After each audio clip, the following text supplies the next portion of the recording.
Senator Lacson. Tinalo si Senator Cheese sa sagutan.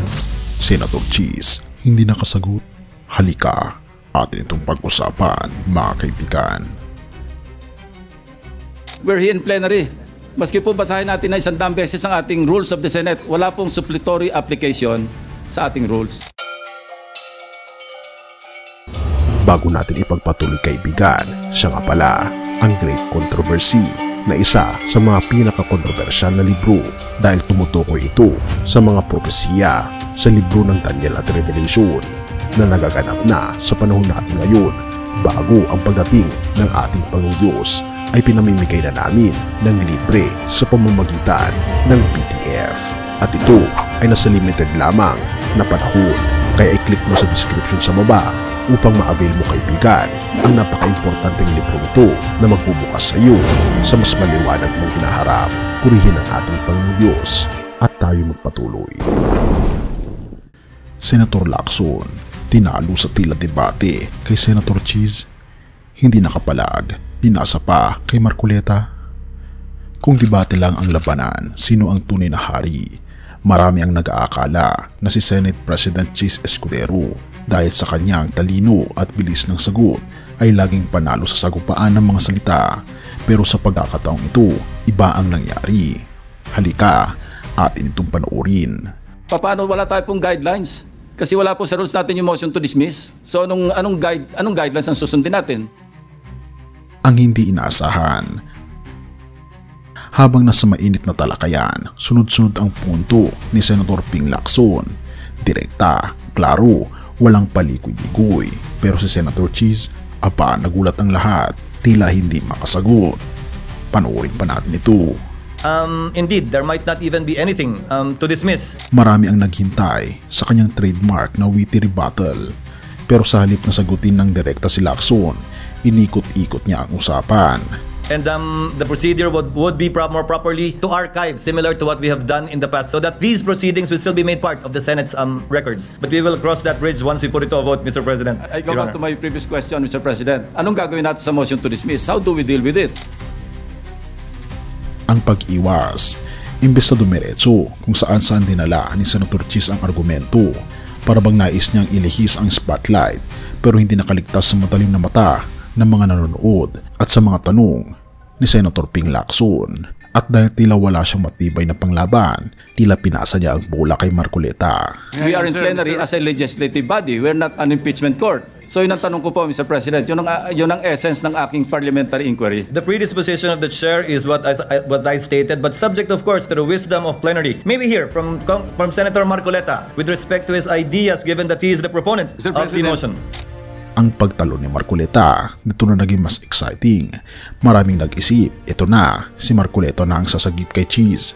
Pero nang siya ang humarap kay Lacson, ganoon din ang nangyari, hindi rin nakaporma. Maybe here from Senator Marcoleta with respect to his ideas, given that he is the proponent of the motion. It is true that the motion to dismiss is not part of our rules. It is part of our rules po yung pagiging supplementary application po ng rules of court. Mas lalo po sigurong dapat nating panindigan na talagang i-dismiss na po natin, Mr. President. Again, I refer to our rules, Mr. President. Wala rin po ako makitang supplementary application sa rules of the Senate pagdating sa plenaryo. Pwede pong gamitin ito sa mga committee hearings. Maski po basahin natin na 100 beses ang ating rules of the Senate, wala pong supplementary application sa ating rules. Thank you, Mr. President. Therefore, kung sino ang inaakalang matatalo, siya pala ang lumamang. Kung sino ang kilala sa galing sa debate, siya pala ang napilitang umuiwas. At sa huli, malinaw ang mensahe. Minsan ang pinakamahina mong inaasahan, siya pa magpapatahimik sa pinakamatatalino. Dahil ang argumento ay nasa panig ng katotohanan.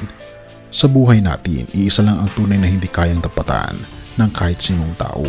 Walang iba, kundi ang ating Panginoon Jesus. Sabi nga sa 1:14 verse 6, ako ang daan, ang katotohanan at ang buhay, walang makapupunta sa Ama, kundi sa pamagitan ko. Kung si Cheese at Marcoleta ay hindi nakasagot, tayo rin bilang tao madalas walang maisagot sa bigat ng buhay, problema, kasalanan, pagkukulang. Pero ang ating Panginoon Jesus, siya mismo ang sagot. Hindi natin kailangang ipasa ang bola kanino man dahil siya mismo ang nagbibigay ng lakas, linaw at katotohanan. Therefore, huwag tayong manatiling nakakulong sa ingay ng debate ng tao. Mas mahalaga na sa dulo ng lahat ng diskusyon, masumpungan natin ang tinig ng ating Panginoon Jesus na siya ang tanging sagot sa lahat ng tanong. Purihin ang ating Panginoon Diyos at tayo manalangin. Ama naming Diyos na makapangyarihan sa lahat, kami po'y lubos na nagpapasalamat sa iyo, sa iyo pong kabutihan sa amin, sa iyo pong walang sawang pag-aalaga sa amin, at gayon din Panginoon sa pagbibigay sa amin ng katalinuhan.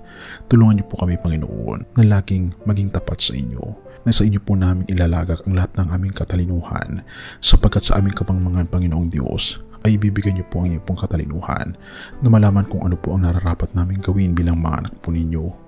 Salamat po, Panginoong Diyos, sa inyo pong pag-ibig sa amin. Inyo pong patuloy na gabayan ng aming mga leaders, ang mga kapwa Pilipino, ang mga tao, si Senator Cheese, Senator Lacson, Senator Marcoleta, at iba pang mga senator. Gabayan po ang bawat isa at patnubayan niyo po kami at patawarin po kami sa lahat ng aming mga pagkukulang at pagkakasala at iligtas niyo po kami sa inyo pong muling pagparito. At nawa po'y laging manahan ang aming Panginoon Jesucristo sa aming buhay mula ngayon at magpakailanman. Salamat po sa pagdinig ng aming mga panalangin at patawarin po kami sa lahat ng aming mga pagkukulang at pagkakasala sapagkat ito po ang aming samot hiling sa matamis na pangalan ng aming Panginoon Jesus. Amen.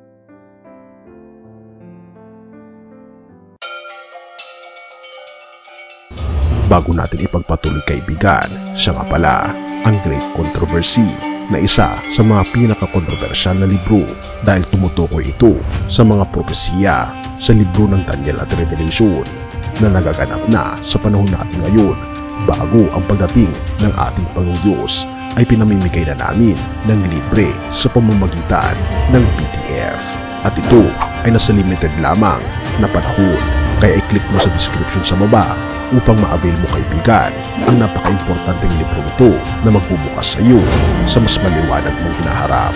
Purihin ang ating Panginoong Diyos at tayo magpatuloy.